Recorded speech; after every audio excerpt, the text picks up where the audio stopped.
মানে যেটা আমরা বারবার বলেছি যে দুর্নীতি তো হয়েছে, কিন্তু সেটা বিধিবদ্ধভাবে প্রমাণিত না হলে তথ্যসহ তো কোনো কোর্টও কিছু করতে পারবে না। তো সেজন্য কোর্ট বারবার চাপ দিয়েছে, জনগণ তাকিয়ে আছে, আমরাও বারবার বলেছি, এবং যে প্রসেস সে অনুযায়ী কাজ চলছে। তার পরিণাম হচ্ছে আজকে দেখুন 26,000 লোকের চাকরি তো গেছে, তার মধ্যে অনেকেই পরীক্ষা না দিয়ে পাস না করে চাকরি পেয়েছিল। সে একটা জটিল সমস্যার সমাধান করতে হবে কোর্টকে, তারা লেগে আছেন। লিপস অ্যান্ড বাউন্স বা এই ধরনের অনেক কোম্পানির অনেক নেতার অনেক দুর্নীতি জমা পড়েছে, পাহাড় হয়ে গেছে, সেগুলো সমাধান করতে সময় লাগবে, কিন্তু ঠিক রাস্তায় ঠিক দিকে এগোচ্ছে, সময় লাগলেও সমাধান হবে।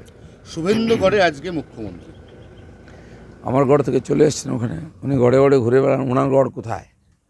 তো মুখ্যমন্ত্রীর কষ্টটা আমরা বুঝি, আর কোনো নেতা নেই যাকে লোকে বিশ্বাস করবে, যার ভাষণ শুনবে। ওনার মুখটা এখনও একটুখানি পরিষ্কার আছে, সেটা দেখিয়ে ভোট হওয়ার চেষ্টা হচ্ছে। কালকে তাপস রায় হঠাৎ করেই অজিত পাঁজার বাড়ি গেছিলেন, অজিত পাঁজার বাড়ি গিয়ে তাপস রায় সৌজন্যের পরিচয় দিলেন।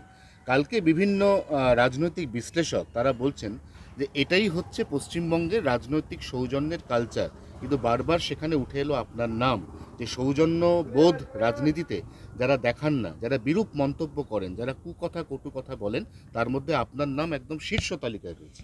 আমি তো বিজেপির, আমি টিএমসির ডায়ে গিয়ে ভাষণ দিতে পারি, কোনো বেটার দম আছে অন্য পার্টির ডায়েসে ভাষণ দিক? কাউকে ডাকবে?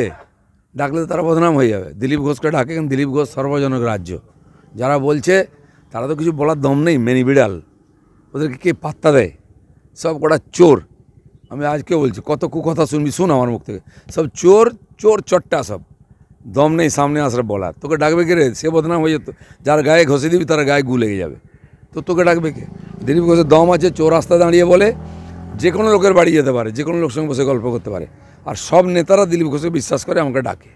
প্রথমে রামনবমী, তারপর হনুমান জয়ন্তী, মুর্শিদাবাদের এমন সিচুয়েশন, নির্বাচন কমিশন মুর্শিদাবাদের এমনকি ভোট পিছিয়ে দেওয়ার ব্যাপারেও চিন্তাভাবনা শুরু করতে পারে। মুর্শিদাবাদে কোনো আইন কানুন আছে?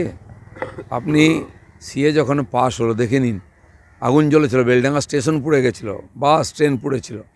তারপরে ওই শর্মা আমাদের যখন স্টেটমেন্ট দিয়েছিল তখন একই ঘটনা ঘটেছিল। মন্দির থেকে আরম্ভ করে বিজেপি অফিস পুড়িয়ে দেওয়া হয়েছিল। ওখানে আইন শৃঙ্খলা বলে কিছু নেই, ওখানে খালি ভোট চায় টিএমসি, কোনোদিন আইন লাগাবার চেষ্টা হয় না। সময় আসছে সব পাল্টাবে, রাষ্ট্রবিরোধী কাজ করে এখানে কেউ থাকতে পারবে না। তো সেইখানে দাঁড়িয়ে মুর্শিদাবাদে তো আপনারাও প্রার্থী দিয়েছেন, একটা কন্টেস্টের আপনারাও আশা করছেন। এখন এই পরিস্থিতির মধ্যে যদি ভোটের উপযুক্ত পরিস্থিতিই না থাকে, তাহলে গণতান্ত্রিক লড়াইটা হবে। সেটা নির্বাচন কমিশন দেখুক, কারণ পুরো অ্যাডমিনিস্ট্রেশন ওনাদের হাতে আছে, সব কিছু করার ওনার অধিকার আছে। যারা গণ্ডগোল করছে তাদের গায়ে যদি হাত না দেয়, তাহলে বছরের পর গণ্ডগোল করে যদি বেঁচে যায়, বুক ফুলিয়ে ঘুরে বেড়ায়, কেন তোলা হচ্ছে না? কে চেনে না ওদেরকে? ভিডিও ঘুরে বেড়াচ্ছে, তোলা হোক। সাধারণ মানুষের গণতান্ত্রিক অধিকার প্রয়োগ করার সে সম্পূর্ণ অধিকার আছে, সেটা করে দিতে হবে, নাহলে কিসের গণতন্ত্র? গণতন্ত্রটাকে মজা বানিয়ে রেখে দিয়েছে। দাদা, ঠিক সময়ে দরজা খুলবো, পুনরায় হুঁশিয়ারি অভিষেকের, দলটাকেই উঠিয়ে দেবো।